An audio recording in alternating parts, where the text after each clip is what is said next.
Ketika kerusuhan Poso, saya orang yang bela agama Kristen. Teman-teman orang Kristen di kampung saya itu, di Batu Genjo itu pasti tahu saya. Saya pernah menjarah itu harta-harta orang Islam yang ada di Tentena, kita jarah, kemudian masjidnya kita bakar.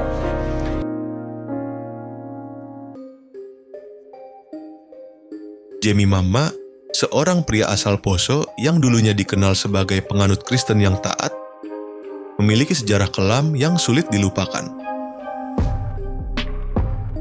Di masa kerusuhan Poso yang tragis, ia bukan hanya menjadi saksi kekerasan antar saudara sebangsa, tetapi juga terlibat dalam serangan terhadap umat Muslim di daerahnya. Dengan keyakinan penuh, ia berdiri di garis depan, menganggap apa yang ia lakukan sebagai bagian dari pembelaan terhadap agamanya. Namun, takdir berkata lain. Dalam perjalanan hidupnya yang penuh gejolak, sesuatu di dalam hatinya berubah.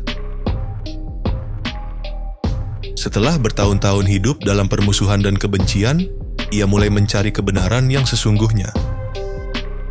Pertemuannya dengan Islam mengubah segalanya. Jemi akhirnya memeluk agama yang dulu ia benci, menemukan kedamaian yang selama ini hilang, dan meninggalkan masa lalunya yang penuh konflik.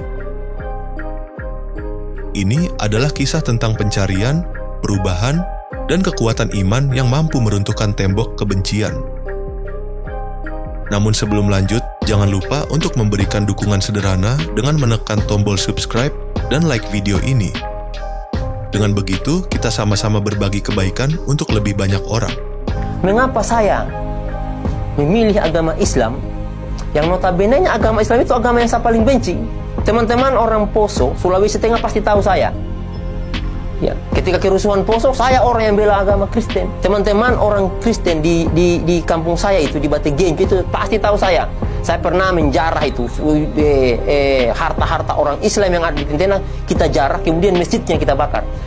Jadi kalau teman-teman bilang saya bukan Kristen sejati, oh salah. Saya Kristen sejati, saya pejuang dulu. Pasukan Kristus dulu saya. Nah, kemudian apa yang menjadikan saya masuk Islam? Tentunya ada alasan dong. Alasan saya tidak pernah belajar Al-Quran, teman-teman. Jujur saja, saya masuk Islam itu dulu hanya ingin mencoba 1-2 tahun, 3 tahun, 4 tahun, sampai 5 tahun. Sehingga saya dulu kan pernah bersumpah dengan mertua saya dulu itu. Saya bilang sama mertua saya bersumpah, kalau seandainya 10 tahun masa keislaman saya tidak dapat kebenaran atau agama Islam ini bohong, maka Allah akan matikan saya. Tetapi jika agama Islam ini benar, maka Allah akan panjangkan umur saya dan saya akan wakafkan nyawa saya untuk mendakwahkan Islam. Apa ayat yang saya dapat dalam Alkitab kemudian yang menggiring saya atau mengajak saya untuk masuk Islam? Saya jelaskan satu persatu. Saya belum pernah belajar Al-Quran loh. Ya, jadi saya masuk Islam modalnya ini. Ini saya masuk Islam demi Allah. Saya masuk Islam karena modal ini, modal Alkitab. Ketika saya belajar Islam itu, makanya kalau teman-teman mau, kosongkan dulu hati. Hatinya kita ini kita kosongkan. Ateis artinya, supaya kita bisa menerima Islam. Jadi saya belajar Alkitab ini, saya temukan ayat. Jadi saya paparkan di sini. Ayat yang pertama, poin yang pertama di Yohanes 14 ayat 15 sampai 21. Kita buka ayatnya, ayat 15 dan 16. Ini kata Alkitab. Ini yang menjadi pedoman saya masuk Islam. Nanti akan beruntun tuh. Jikalau kamu mengasihi aku, kata Yesus, kamu akan menuruti segala perintahku. Ini kata Yesus ini. Jika kamu mengasihi Yesus, makanya saya ingin mengasihi Yesus. Saya ingin sayang kepada Yesus. Makanya kata Yesus kepada umatnya, jika kamu mengasihi aku, kamu akan menuruti segala perintahku. Aku akan minta kepada Bapa, dan Ia akan memberikan kepadamu seorang penolong yang lain, penolong yang lain, orang lo ini, orang yang Yesus maksud, supaya Ia menyertai kamu selama-lamanya. Jadi kata Yesus, jika kamu mengasihi aku, kamu akan menuruti segala perintahku, dan aku akan meminta kepada Bapa, dan Ia akan memberikan kepadamu seorang penolong yang lain supaya Ia menyertai kamu selama-lamanya. Ini dalil yang pertama, seorang penolong. Oke, kita lihat siapa penolong itu. Nah, ini yang harus kita pahami dulu. Siapa penolong yang akan menolong kita selama-lamanya? Kita lihat pada kutipan ayat yang lain. Nah, ketika saya melihat, oh penolong ini, nah yang menubuatkan tentang kedatangan Yesus, ini yang perlu teman-teman ketahui ya. kedatangan Nabi terakhir ini ada dua orang yang nubuatkan. Yang nubuatkan tentang kedatangan Yesus dan Nabi Muhammad adalah Nabi Yesaya. Nah, kita buka kitab Yesaya. Saya cari itu di kitab Yesaya. Ternyata ada ucapan ilahi di tanah Arabia.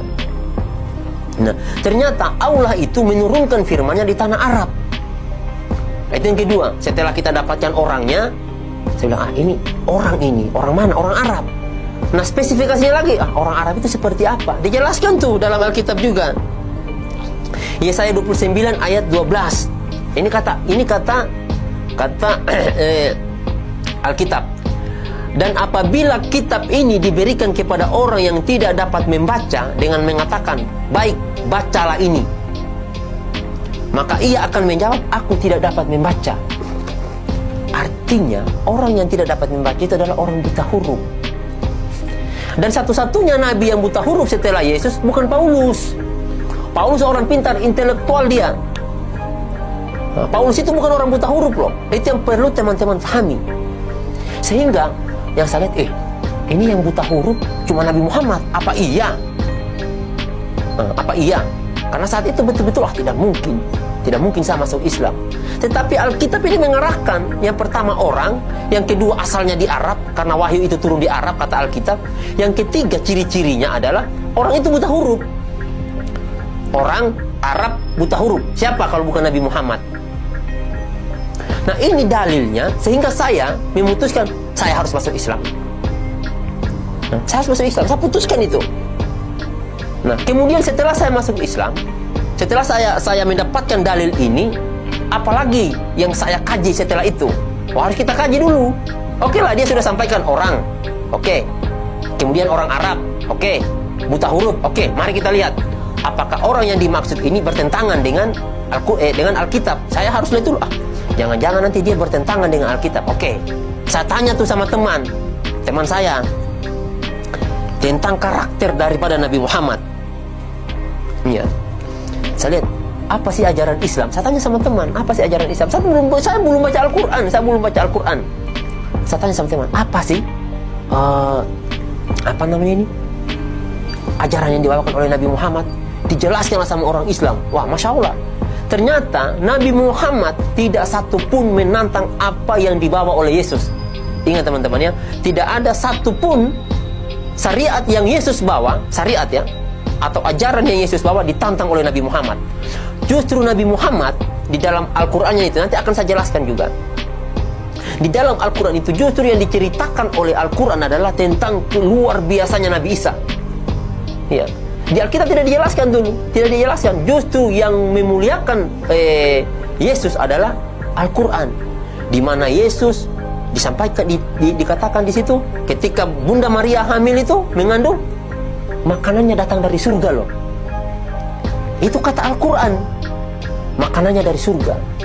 Kemudian Yesus umur masih bayi, baru dilahirkan, kurang lebih 1-2 hari lah umur Yesus saat itu, dia berbicara, itu menunjukkan mujizat. Dan itu Al-Quran berkata, dimuliakan Yesus. Kemudian Yesus diangkat hidup-hidup oleh Allah. Betapa mulianya Yesus dalam Al-Quran. Tetapi di Alkitab, Yesus dihinakan. Maka saya sampaikan, ini kok tidak masuk akal secara akal. Kalau kita mau bahas akal, ini kita berbicara tentang dalil. Ini kita berbicara tentang dalil. Saya berdebat tentang dalil. Kalau kita mau berdebat dengan akal, lebih parah lagi tuh. Lebih akan malu lagi umat Kristen. Ini kita berbicara tentang dalil. Makanya saya sampaikan, wah, ternyata Nabi Muhammad tidak menentang Yesus. Justru yang menentang Yesus si Paulus. Nah, itu yang perlu teman-teman ketahui. Sejak saat itu saya sampaikan ke istri, saya harus masuk Islam. Pada tanggal 5 Februari 2014. Saya sampaikan ke istri, tidak bisa, saya harus masuk Islam saat ini juga. Nah, teman-teman, itulah yang menjadikan saya itu memilih agama Islam. Dari Alkitab ini, saya tidak pernah belajar Al-Quran.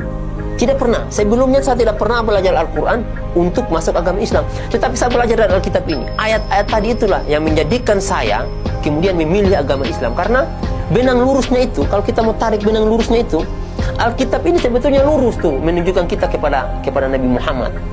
Ya, hanya saja yang menyelewengkan ayat-ayat ini, yang mentafsirkan ayat-ayat ini, yang tidak menyampaikan kepada jemaat itu adalah pendeta. Kalau seandainya pendeta mau jujur nih, mau jujur menjalankan semua perintah yang ada dalam Alkitab, masuk Islam dia. Karena semua perintah yang ada dalam Alkitab ini adalah apa yang dilakukan oleh orang Islam, dan apa yang diperintahkan oleh Alkitab itu tidak dilakukan oleh orang Kristen.